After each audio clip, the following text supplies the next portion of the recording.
பேசலாம். நிஜாமுதீன் சார் வணக்கம். நிஜாமுதீன் சார் நிறைய பேசியிருக்காரு சார் சீஃப் மினிஸ்டர். ஆனா நாங்க இந்த ஒற்றை புள்ளியில் தான் நகர விரும்புகிறோம் சார்.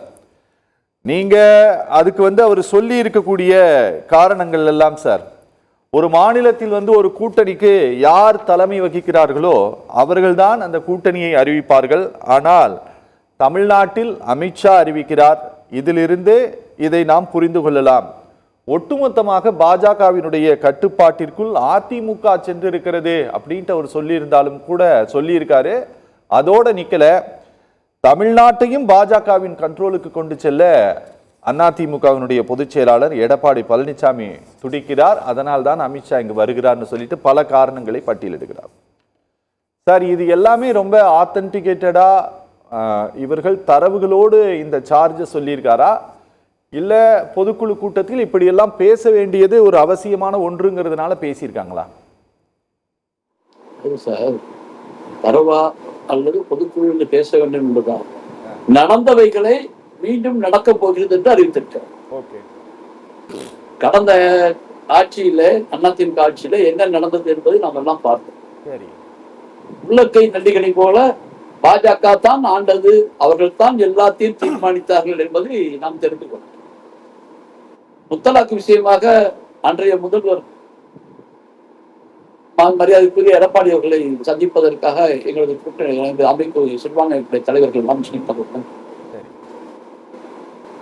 இத மாதிரி நீங்க முத்தலாக்கு சட்டத்தை எடுப்பதை பத்தி பிரச்சனை இல்லை, அதை கிரிமினல் குற்றமாக மாற்றுவதற்காக உங்க கட்சி ஓட்டு போட்டிருக்குது அப்படின்னு நான் கேட்கும்போது அப்படியா, அப்படி நடந்துச்சா, அப்படியா என்று எதுவுமே நடக்காதது மாதிரி கேட்டேன்.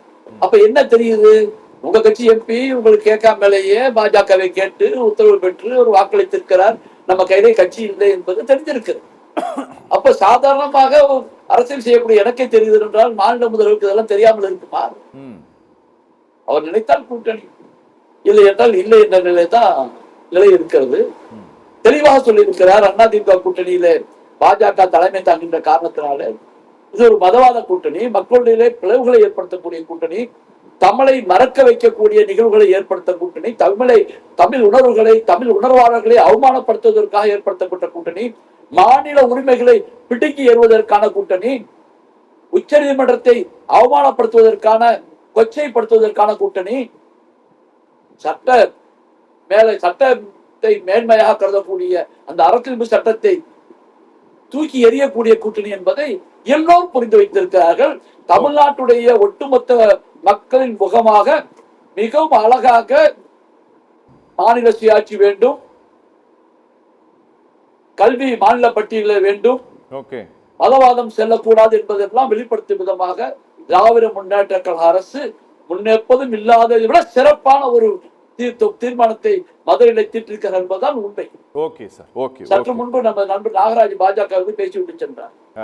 நாங்கள் 370 எடுத்தோம், காஷ்மீர்ல அமைதியை நிலைநாட்டினோம், நிலைநாட்டி உங்க பேச்சை கேட்டு என் அண்ணன் தம்பி அக்கா தங்கச்சி எல்லாம் காஷ்மீருக்கு போனதன் விளைவை தான் நம்ம எல்லாம் பார்த்தோம். அதனால் ஒரு போரே ஏற்பட்டதை நாம் பார்த்தோம்.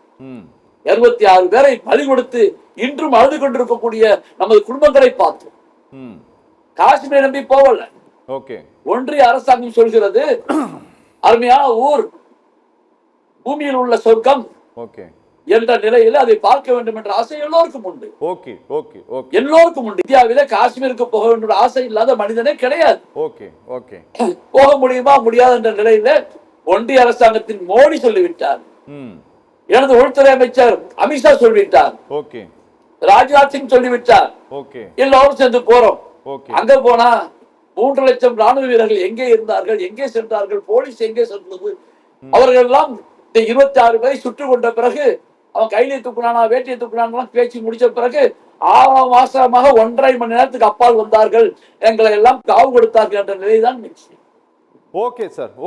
பார்த்துக்கிட்டு இருக்கிறோம். அற்புதமான ஒரு அருமையான ஒரு பொதுக்குழு தீர்மானத்தை தளபதி ஸ்டாலின் அவர்கள் போட்டுறார் என்று சொன்னால் அது உண்மைதானே சார்? இதுக்கு என்னத்த நீங்க போய் ஆதாரத்தை தர முடியும்? எல்லாருக்கும் தெரிஞ்சு போட வேண்டும். ஓகே சார், ஓகே, பேசலாம் சார், பேசலாம். கேக்குதா?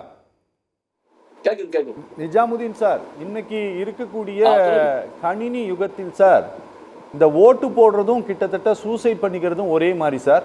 அந்த கடைசி நேர மனநிலையை எப்படி வேண்டுமானாலும் மாற்றிவிட முடியும். நான் ஒரு உதாரணத்துக்காக இந்த ஒரு விஷயத்தை சொல்கிறேன் உங்களுக்கு.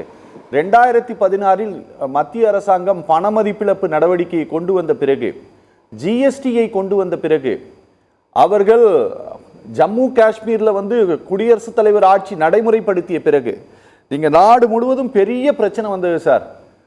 நீங்க உலகத்தில் வேறு ஏதாவது ஒரு நாட்டில் நீங்க டைரக்டா கவர்மெண்டினுடைய ஆதிக்கத்தில் இருக்கக்கூடிய ஒரு பகுதியில் கொத்தா ஒரு 40 ராணுவ வீரர்கள் வந்து தீவிரவாத தாக்குதலில் இறந்த பிறகு அதையே ஒரு பிரச்சாரமாக முன்னெடுத்து அதையே அந்த கேம்பெயினையே அப்படியே திசை மாற்றி நாடு முழுவதும் அரசாங்கத்தோடு கூட்டில் இருக்கணும் அப்படின்னு சொல்லி அதை டைவர்ட் பண்ணி ஒரு ஆட்சிக்கு வந்துட முடியும் அப்படின்னா, வேற நாடாக இருந்தால் அதிபர் பதவி விலகி இருந்திருப்பாரு, அந்த அந்த கட்சி நிச்சயமாக ஆட்சியில் அமர்ந்திருக்க முடியாது. ஆனால் இந்தியாவில் அது வேறு மாதிரியாக நடந்தது, மாறா நடந்தது சார். அந்த விபத்திற்கு ஒரே ஒரு நபர் கூட பொறுப்பை ஏற்றுக்கொள்ளவில்லை. பொறுப்பை ஏற்றுக்கொள்ளாமல் மொத்த தேசத்தையும் இராணுவத்தோடு இணையணும், ஆதரிக்கணும் அப்படிங்கிற மாதிரி கொண்டு போய் ஒரு பிரச்சாரத்தை கொண்டு போய் 19 இந்த அரசாங்கம், பாஜக அரசாங்கம் ஆட்சிக்கு வந்தது. அதுபோல 2026 சென்ட்ரல் கவர்மெண்ட் நினைச்சது அப்படின்னா அவர்கள் எந்த வகையான பிரச்சாரத்தை வேணா இன்னைக்கு இணையதளத்தில் முன்னெடுத்துட முடியும் சார். அதைத்தான் வந்து முதலமைச்சரும் இந்த கூட்டத்தில் சொல்லியிருக்காரு. நீங்க எப்படியெல்லாம் நீங்க பண்ணணும், ஒரு நரேட்டிவ் செட் பண்ணான்னு சொல்லிட்டு. ரொம்ப சவாலாக இருக்குமா சார் இந்த எலெக்ஷன் அப்படிங்கிறது திமுகவிற்கு? அதாவதுங்க, நீங்க பேசும்போது ஒரு வார்த்தையை சொன்னீங்க, தேர்தலுடைய கடைசி நேரம் எந்த நேரத்திலும் ஒரு மாற்றத்தை ஏற்படுத்தக்கூடிய மக்கள் மத்தியிலே மாற்றத்தை ஏற்படுத்தக்கூடிய ஏற்படுத்தும்.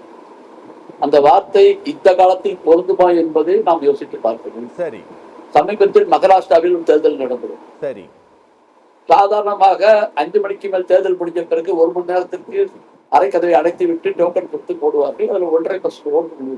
சரி. ஆனால் மகாராஷ்டிராவிலே 9, 10, 11% வாக்குகள் விழுந்தன. கிட்டத்தட்ட ஜெயிக்கக்கூடிய எல்லா வேட்பாளரும் தவறாக கருதப்பட்டார்கள். மாண்புமிகு மத்திய அமைச்சர் நிர்மலா சீதாராமன் அவருடைய கணவரே இதை கண்டனம் செய்து வெளியிட்டு இது குறித்து தேர்தல் கமிஷனுக்கு கடிதமும் கொடுத்தார். எதிர்கட்சி தலைவர் மாண்புமிகு ராகுல் காந்தியும் கடிதம் கொடுத்தார். இன்று வரை என்ன ஆனது என்று தெரியவில்லை. இப்ப அந்த மனசு மாறுறது எல்லாமே அந்த ஓட்டிங் மிஷின்ல இவர்கள் ஏற்படுத்துகின்ற மாற்றத்தை வைத்துதான் நடக்கிறதை ஒழிய மக்களுடைய மனத்துல மாற்றத்தை எல்லாம் குப்பையில தூக்கி போட்டு விட்டார். புல்வாமாவிலே 40 ராணுவ வீரர்கள் சுட்டுக் கொல்லப்பட்டார்கள். அந்த வழக்கில் யார் யாரெல்லாம் குற்றவாளி என்று இன்றும் ஒன்றிய அரசு தெரிவிக்கவில்லை. அந்த நேரத்திலே காஷ்மீரில் ஆளுநராக இருந்த சத்யமா மாலிக் அவர்கள் தெளிவாக ஒன்றை குறிப்பிட்டார்கள். 2500 விரும்பல சார். நான் வந்து ஒரு நரேட்டிவ் சொல்றேன் சார். முதலமைச்சர் வந்து அந்த நரேட்டிவ் பத்தி பேசி இருக்கிறதுனால நான் அதை வந்து உங்களுக்கு ஞாபகப்படுத்தி நான் சொன்னேன். ஒரு நரேட்டிவை எப்படி மாற்ற வேண்டுமானாலும் ஒரு தேர்தலை எதிர்கொள்ளலாம் உதாரணமாக சொன்னேன். திமுகவிற்கு அது சவாலாக இருக்குமா? அவ்வளவுதான் என்னோட கேள்வி. சிம்பிளா பதில் சொல்லுங்க, கடைசி நேரம் நான் முடிக்கணும். திமுக எந்த சவாலையும் ஏற்க தயாராக இருக்கின்ற காரணத்தினால தான் இவர்கள் செய்கின்ற அட்டுழியத்தை எல்லாம் புட்டு வைத்திருக்கின்றார். முன்பு பேசிய அன்பு சகோதரர் நாகராஜ் அவர்கள் ஒன்றை குறிப்பிட்டார்கள். மனிதர்கள் சிறப்பாக பாதுகாப்பாக வாழ்வதற்கு குஜராத், உத்தரப்பிரதேசத்தை உதாரணமாக காட்டினார். தமிழ்நாட்டில் பிறந்துவிட்டு எப்படி பாஜக பாதுகாப்பாக வாழ்வதற்கு குஜராத்தை சேர்க்கிறார் என்று சொன்னால் சார், 15 வருஷம் தொழில் பண்ணவர் சார். ஏன் சார் நீங்க அததான் அவரே சொல்லிட்டாருல்ல சார், நாங்க 5 வருஷம் தொழில் பண்ணுங்க.